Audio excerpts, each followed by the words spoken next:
ಹಿಂದಿ ಮಾದರಿ ಪ್ರಶ್ನೆ ಪತ್ರಿಕೆಯಾಗಿದೆ. ಇದು ಕನ್ನಡ ಮಾಧ್ಯಮದ ವಿದ್ಯಾರ್ಥಿಗಳಿಗೆ ಇರುವ ಪ್ರಶ್ನೆ. ಇಲ್ಲಿ ಮೊದಲನೇ ಪ್ರಶ್ನೆ ಎಂದರೆ ಉಚಿತ ಶಬ್ದಕ್ಕೆ ವಿಲಂಬ ಶಬ್ದ ಇದೆ, ಆಪ್ಷನ್ ಬಿ ಅನುಚಿತ.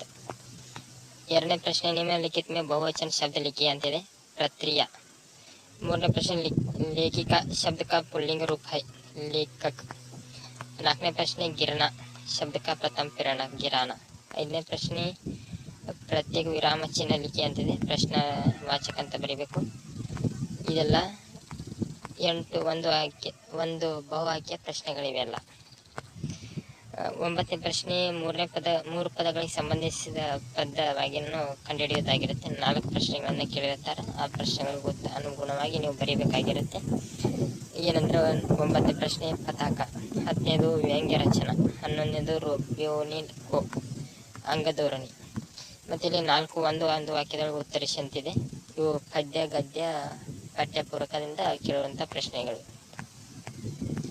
17ನೇ ಪ್ರಶ್ನೆ ಏನಂದರೆ ಕಾಶ್ಮೀರ್ ಸೇಬ್ ಪಾಠ ಸೇ ಮಿಲ್ತಿ ಹೈ, ಸೀಖ್ ಮಿಲ್ತಿ ಹೈ. ಇದು 2-3 ವಾಕ್ಯದೊಳಗೆ ಉತ್ತರಿಸಿ ಅಂತ 2 ಅಂಕದ 8 ಪ್ರಶ್ನೆಗಳನ್ನು ಕೇಳಿರುತ್ತಾರೆ ಇಲ್ಲಿ. ಇದು ಪಠ್ಯ ಪುಸ್ತಕದೊಳಗಿದ್ದ ಹಾಗೆ ಇಲ್ಲಿಕಂದ್ರೆ ನಿಮ್ಮ ಸ್ವಂತ ವಾಕ್ಯದೊಳಗೂ ಬರೆದ್ರೆ ನೀವು ಪೂರ್ಣವಾಗಿ ಅಂಕಗಳು ದೊರೆಯುತ್ತವೆ. 5ನೇ ಭಾಗದೊಳಗೆ 3-4 ವಾಕ್ಯದೊಳಗೆ ಉತ್ತರಿಸಿ ಅಂತ 9 ಪ್ರಶ್ನೆಗಳನ್ನು ಕೇಳಿದ್ದಾರೆ. 9 ಪ್ರಶ್ನೆಗಳೇನೆಂದರೆ ಗದ್ಯ ಪದ್ಯ ಎಲ್ಲವನ್ನು ಒಳಗೊಂಡಿರುವಂತೆ ಕೇಳಿರುವಂಥ ಪ್ರಶ್ನೆಗಳಿವೆ. ಅದರ ಜೊತೆಗೆ ಪಠ್ಯಪೂರ್ವಕದಿಂದನೂ ಕೇಳಿರುತ್ತಾರೆ. ಇವನ್ನೆಲ್ಲ ಬರೀಬೇಕು. ಮತ್ತು ಒಂದು ಇಂಗ್ಲೀಷ್ ಮಾಧ್ಯಮದವರು ಅಂಗ್ರೇಜಿಯಲ್ಲಿ ಬರೀಬೇಕು, ಕನ್ನಡ ಮಾಧ್ಯಮದವರು ಕನ್ನಡದೊಳಗೆ ಅನುವಾದ ಮಾಡಬೇಕು. दोनों दोस्तों जंगल से लौटकर आए और एक जगह मकान बना लिए. यह दुनिया में आदमी को हाथे बना पहला मकान था, हाथ से बने हुए पहले मकान था ಅಂತೇಳಿ. ಮತ್ತು 5-6 ವಾಕ್ಯಗಳಿಗೆ ಉತ್ತರಿಸಿ ಅಂತ 2 ಪ್ರಶ್ನೆಗಳನ್ನು ಕೇಳಿದ್ದಾರೆ.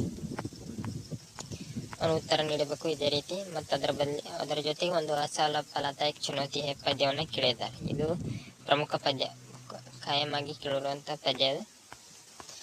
ಇದು ಒಂದು ಗದ್ಯವನ್ನು ಕೊಟ್ಟಿರ್ತಾರೆ. ಗದ್ಯವನ್ನು ಅನುಗುಣವಾಗಿ ನೀವು ಆ ಗದ್ಯಕ್ಕೆ ಪ್ರಶ್ನೆಗಳನ್ನು ಹುಡುಕಬೇಕು, ಆ ಉತ್ತರವನ್ನು ನೀಡಬೇಕು.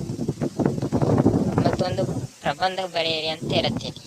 ಒಂದು ಪ್ರಬಂಧ ಕೊಟ್ಟಿರ್ತಾರೆ. ಆ ಪ್ರಬಂಧದೊಳಗೆ ಏನು ಬರೀಬೇಕು, ಪ್ರಸ್ತಾವನ, ಉಪಸಂಹಾರ, ಅದರ ಬಗ್ಗೆ ಮಾಹಿತಿ ಮತ್ತು ಅದರ ಒಂದಿಷ್ಟು ಕೀಲಿಕೆ ಪ್ರಕಾರ ಇಂಥವೆಲ್ಲ ಕೇಳಿದ್ದಾರೆ. ಏನೇನಂದ್ರೆ खेलों का महत्व, इंटरनेट एक वरदान है, नागरिक के कर्तव्य, ಇಷ್ಟೆಲ್ಲ ಕೇಳಿದ್ದಾರೆ.